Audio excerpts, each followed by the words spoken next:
हट जाए तो अपने आप भय रहित चुनाव होगा। इलेक्शन कमीशन हस्तक्षेप न करे तो हिंसा रहित चुनाव होगा। इलेक्शन कमीशन हस्तक्षेप न करे तो प्रलोभन रहित होगा। और प्रलोभन कौन देता है? बीजेपी के लोगों ने बाई इलेक्शन में नहीं देखा कितना प्रलोभन दे रहे थे।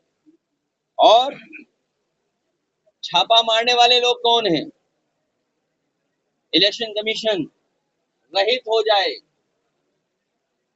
इलेक्शन कमीशन ही ना हो तो छापा रहित भी चुनाव हो सकता है, उसमें न्याय मिलेगा। और यूपी के लोगों ने तो देखा था इलेक्शन कमीशन ने कैसे चुनाव लूटा था, बाई इलेक्शनों को कैसे लूटा था। इसलिए मैं बंगाल की जनता से अपील करना चाहूंगा कि हिम्मत से और बहादुरी से आदरणीय दीदी को बहुमत से जिताएं, क्योंकि आपका एक एक वोट लोकतंत्र को बचाने के लिए होगा। बंगाल का एक एक वोट जब टीएमसी जीतेगी, आदरणीय ममता बनर्जी जीतेंगी, तो एक एक वोट उनका लोकतंत्र बचाने के लिए, संविधान बचाने के लिए, और जो अन्याय हो रहा है उसके खिलाफ पड़ने जा रहा है। और ऐतिहासिक जीत जीतेंगी। हर जगह दीदी ही दीदी है वहां पर, इसीलिए बीजेपी वाले घबराए हुए हैं, इसीलिए इलेक्शन कमीशन का सहारा ले रहे हैं। तमाम दावे और वादे किए गए हैं, आप क्या कहेंगे? सर, शिक्षा मित्रों पर भी आपने एक सवाल उठाया था उनकी मानने को लेकर कि 9 साल उनको ठगा गया, उसके बाद जो है उनको अगर लॉलीपॉप से भी अच्छा कोई शब्द हो तो बताओ, कोई और है शब्द लॉलीपॉप से भी और बेहतर लालच देने वाला? जुमला नहीं, जुमला पुराना हो गया। प्रलोभन तो बहुत सोफिस्टिकेटेड वर्ड हो गया, बहुत एलीट वर्ड है। चूना चटा दिया। अरे कानपुर का कोई शब्द तो होगा, कानपुर का कोई शब्द नहीं है तुम्हारे पास? हाँ ठीक है, ठीक है। मेरे कानपुर के साथियों की आवाज से आवाज मिलाते हुए शिक्षा मित्रों को गोली दे दी। कहाँ हम लोग 40,000 रुपए दे रहे थे, 22,000 का घाटा। कितने का घाटा हुआ?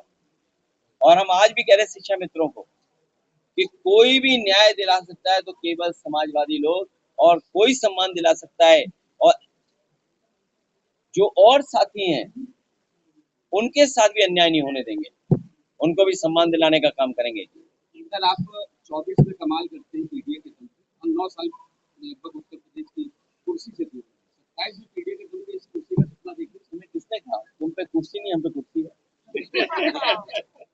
ये कौन इंसान है?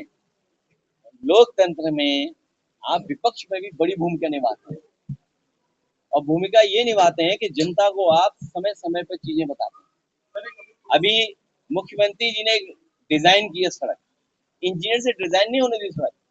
लखनऊ में हमारे मुख्यमंत्री जी, योगी तो थे ही, है नहीं है वो अलग विषय है, लेकिन वो इंजीनियर बन गए और उन्होंने एक नई सड़क डिजाइन कर दी 7,000 करोड़ की। पहले उन्होंने बुंदेलखंड सड़क डिजाइन की थी। हमारे मुख्यमंत्री जी ने बुंदेलखंड सड़क ऐसी डिजाइन की कि अगर तेज चलो तो पेट और पीठ में दोनों में दर्द हो जाएगा। अब एक ग्रीन कॉरिडोर डिजाइन किया उन्होंने, और ग्रीन कॉरिडोर ऐसा डिजाइन किया कि हर चौराहे पे आप सर मारो। और पहली बार सड़क बनी होगी जहां पर पैदल चलने वाला कोई रास्ता नहीं। 7,000 करोड़, 30 किलोमीटर की सड़क, 7,000 करोड़ की। आप हिसाब लगाना, ये होती है लूट।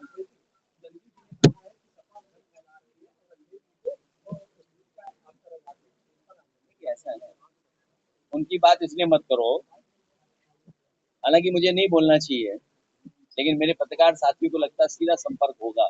गंदी नंदी, क्या नाम है, क्या नाम था? गंदी क्या बताया था?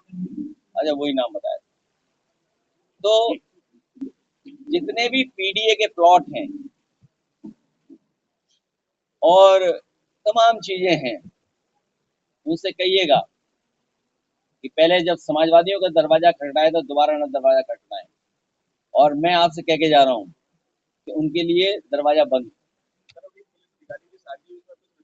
आपने कहा कि उनको नहीं जाना चाहिए, आप एक शादी में गए तो उसमें सवाल उठे कि अश्लील नहीं जा सकते हैं, लेकिन विधायक अपना नाम बताओ पत्रकार भाई, नाम बताओ यार, तो हम भी जान जाए। मैं हिंदुस्तान अखबार से प्रशांत मिश्रा हूँ। प्रशांत मिश्रा जी ने हिंदुस्तान में पूछा, रजत शर्मा जी से कहिए कार्ड न दें हमें।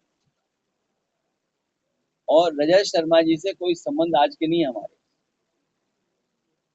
वो मजबूरी में बीजेपी के खबर चलाते हैं, वो भी सोच सोच मन से।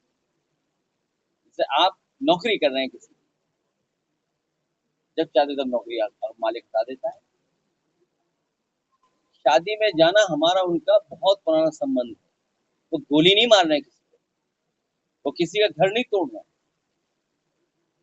और हमारा जाना उनका जाना तुलना बीजेपी वाले तो नहीं करा रहे हैं कहीं। बीजेपी वाले तुलना करा रहे हैं दाना और गाना। बहुत से लोग अब दाना और गाना दोनों बदल रहे हैं, क्योंकि दाना कम मिल रहा है तो गाना बदलना है उन्हें। और आस्तीनी चैनलों को, और हम अपना चैनल नहीं बनाएंगे आस्तीनी चैनलों को, क्या करेंगे हम लोग बताओ।